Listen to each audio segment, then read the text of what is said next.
Ayan guys, paano malaman natin pag gutom ang koy? Ayan. Ganyan yan sila guys. Pag gutom ang koy. Ayan. Ganyan yan sila. Ayan, yan.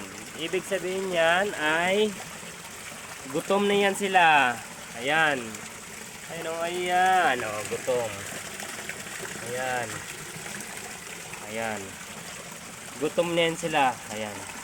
Pag ganyan yung mga alaga natin, ayan, parang magulo. Ayan.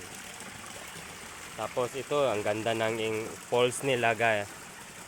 Ayan, ang ganda ng poles. Ayan, may halaman. Tapos ayan, sobrang lamig ng tubig. Ang ganda, sobrang linaw din. Ayan, ganyan. Gutom yan sila. So, bibigyan natin sila ng pagkain. So, ito yung pagkain nila guys. Ayan. Ayan, ito yung mga pagkain nila mga ka-wonders. Ayun, bibigay na natin. Kasi, magpakain na tayo.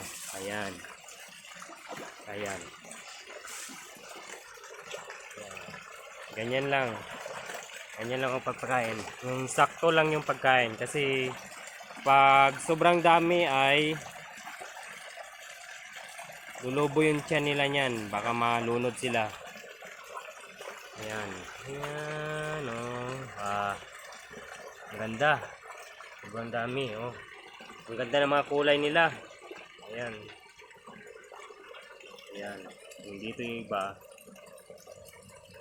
Ayan.